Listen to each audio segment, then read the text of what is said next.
हर कौम की जिंदगी में बिल आखिर एक ऐसा नाजुक वक्त आता है जब अपनी क़यादत की अगली नस्ल की तलाश शुरू कर देती है। पाकिस्तान जो 25 करोड़ से ज़ायद आबादी का मुल्क है, जहाँ एक तरफ बेशुमार चैलेंजेस का सामना करना पड़ रहा है, वहीं दूसरी तरफ यहाँ गैर मामूली मौके भी मौजूद हैं। मुस्तकबिल की इस तलाश में एक नाम मुसलसल तवज्जो, बहस और उम्मीदों का मरकज़ बना हुआ है। वो नाम है बिलावल भुट्टो ज़रदारी। बिलावल भुट्टो ज़रदारी वो शख्सियत हैं जिनके नाना को तख्ते-ए-दार पर लटका दिया गया और फिर बाद अज़ां सुप्रीम कोर्ट ने खुद तस्लीम किया कि अदालत से नाइंसाफ़ी हुई थी। बिलावल भुट्टो इस अजीम माँ के बेटे हैं जिन्हें सरेआम शहीद किया गया, और वो इस बाप के लख्ते जिगर हैं जिन्हें 12 साल तक बेगुनाह कैद-ओ-बंद की सऊबतों में रखा गया। इन तमाम तर बेपनाह मज़ालिम, ज़ख्मों और ज़ाती अलमियों के बावजूद उन्होंने कभी नफरत, इंतकाम या मनफी सियासत का रास्ता नहीं चुना, बल्कि हमेशा मुल्क की तामीर नो वफाहमत का दामन थामा। आज आलमी सतह पर पाकिस्तान का मुकदमा भरपूर अंदाज में लड़ने और मुल्क की फलाह बहबूद के लिए उनका यही तामीरी किरदार बिलाशुबा काबिल तारीफ, और बहुत से लोग उन्हें मुल्क के अगले बाप के संवारने वाले एक अहम तरीन रहनुमा के तौर पर देख रहे हैं। अब बहुत कम सियासतदान अपने सफ़र का आगाज़ एक पूरी सियासी वरासत की उम्मीदों का भारी बोझ उठाए हुए करते हैं। जुल्फ़िकार अली भुट्टो के नवासे बेनज़ीर भुट्टो के बेटे की हैसियत से बिलावल भुट्टो ज़रदारी ने अवामी खिदमत की ताकत और उसको मिलने वाली खौफनाक कीमत दोनों को बहुत करीब से देखा है। बहुत से पाकिस्तानियों के लिए भुट्टो खानदान की विरासत आज भी जमहूरियत, आईनी हकूक और आम शहरियों के साथ गहरे मुखलिसाना ताल्लुक की अलामत है। बिलावल भुट्टो के सामने असल चैलेंज कभी भी सिर्फ इस विरासत को हासिल करना नहीं था, बल्कि खुद को इस अजीम तारीख के काबिल साबित करना था। 2007 में बेनज़ीर भुट्टो के कत्ल ने पाकिस्तान को हमेशा के लिए बदल कर रख दिया। सिर्फ 19 साल की उम्र में बिलावल ने साबित किया कि मुल्क की तारीख के इंतहाई मुश्किल दौर में मुल्की सियासत के मैदान में उतर सकते हैं। कई लोगों ने यह सवाल उठाया कि इतनी कम उम्र का नौजवान इतनी बड़ी सियासी जमात की क़यादत का बोझ कैसे उठा पाएगा। तकरीबन 2 दहाइयां गुजरने के बाद अब ये सवालात बदल चुके हैं। अब बहस इस बात पर नहीं कि वह क़यादत कर सकते हैं या नहीं, बल्कि इस बात पर है कि वह किस तरह के कायद साबित होंगे। बिलावल भुट्टो ज़रदारी की सबसे नुमाया कामयाबियों में से एक अपने ख़ानदानी पस मंज़र से हटकर आहिस्ता आहिस्ता अपनी आज़ाद और मुनफरिद शनाख्त बनाना है।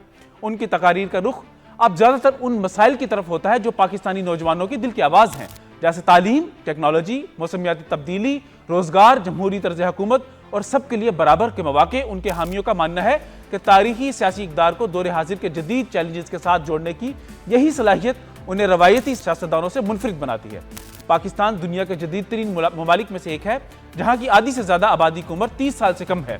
आज के नौजवान पाकिस्तानियों के लिए क़यादत का मतलब सिर्फ सियासी नारेबाजी नहीं है, बल्कि उसके लिए बदलती हुई दुनिया को गहराई से समझना जरूरी है। बिलावल की बैनुल अक़वामी तालीम, आलमी अमूर पर उनकी गिरफ्त और नौजवान नस्ल के साथ राब्ते की सलाहियत ने बहुत से तज्ज़ियाकारों को यह मानने पर मजबूर किया है कि वो एक सियासी क़यादत की एक बिल्कुल नई नस्ल की नुमाइंदगी करते हैं।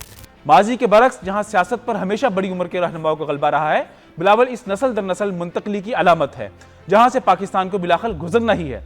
बतौर वज़ीर ख़ारजा बिलावल भुट्टो ज़रदारी ने बैनुल अक़वामी अमूर के इंतहाई अहम नाजुक मोड़ पर आलमी सतह पर पाकिस्तान की नुमाइंदगी, मौसमियाती इंसाफ की बात हो, इलाकाई अमन का मामला हो, इक़्तिसादी ताउन का मैदान हो या मार्का हक के दौरान पार्लिमानी वक्त की क़यादत हो, बिलावल भुट्टो हमेशा पाकिस्तान की सबसे नुमाया सफारती आवाज़ बनकर उभरे हैं। हत्ता कि उनके नाक़दीन ने भी तस्लीम किया कि उनके एतमाद, गुफ्तगू की महारत ने दुनिया भर के सामने पाकिस्तान का एक जदीद और मस्बत चेहरा पेश किया है। उनके चाहने वालों के लिए ये लम्हात इस बात का सबूत थे कि वो मुल्क की बड़ी और कौमी जिम्मेदारियां संभालने के लिए मुकम्मल तैयार है। सियासत का दारोमदार बिल आखिर अवामी एतमाद पर होता है। पूरे पाकिस्तान में बहुत से शहरी, खासतौर पर नौजवान वोटर्स बिलावल भुट्टो ज़रदारी को एक ऐसे लीडर के तौर पर देखते हैं जो मुख्तलिफ नस्लों के दरमियान एक मजबूत पुल बन सकते हैं। वो उनमें एक ऐसा रहनुमा देखते हैं जो पाकिस्तान की सियासी तारीख से भी वाकिफ़ है और मुस्तकबिल के तकाज़ों को भी बखूबी समझते हैं। वो एक ऐसे कायद के तौर पर जाने जाते हैं जो आलमी सतह पर जितना पुरएतमाद आम शहरियों की तलख हकीकतों से उतना ही जुड़ा हुआ है। सबसे अहम बात यह कि वो एक ऐसे रहनुमा है जिनके पास अभी मजीद सीखने, आगे बढ़ने और मुल्क के लिए एक तवीलुल मियाद विजन को शक्ल देने का पूरा वक्त मौजूद है। कौमी क़यादत तक पहुँचने का रास्ता कभी भी आसान या यकीनी नहीं होता। पाकिस्तान सियासी मैदान हमेशा सख्त मुकाबले, पेचीदगियों और गैर मुतवक्का तब्दीलियों से भरा रहता है। उसके बावजूद इस बात से शायद ही कोई इनकार करे कि बिलावल भुट्टो ज़रदारी ने खुद को अपनी नस्ल के सबसे अहम तरीन सियासी रहनुमा के तौर पर कायम कर लिया है और मनवा लिया है। अब सवाल ये नहीं कि वो पाकिस्तान की सियासत में अहमियत बरकरार रख पाएंगे या नहीं, असल सवाल यह है कि क्या वो इन बढ़ती हुई अवामी उम्मीदों को हकीकी मुल्की क़यादत में बदलने की सलाहियत रखते हैं। तारीख आपके दरवाजे खोल तो सकती है, लेकिन क़यादत हमेशा अपने विजन, अनथक मेहनत और अवामी एतमाद से ही कमाई जाती है। बिलावल भुट्टो ज़रदारी के लिए एक सियासी वारिस से लेकर एक कौमी लीडर बनने तक का सफ़र अभी जारी है। कुछ लोगों के लिए वो एक तारीखी विरासत के अमीन है, तो कुछ के लिए वो एक नए सियासी दौर की उम्मीद। मगर एक बात अब बिल्कुल वाज़ेह है कि इस्तेहकाम, तरक्की और उम्मीद की तलाश में मसरूफ इस मुल्क के बहुत से पाकिस्तानी बिलावल भुट्टो जरदारी की तरफ एक ऐसे कायद के तौर पर देख रहे हैं जो मुस्तकबिल की नई सिम का तयन कर सकता है। अब यह मुस्तकबिल अपनी उम्मीदों पर पूरा उतरता है या नहीं, इसका हतमी फैसला पाकिस्तान के अवाम ही करेंगे।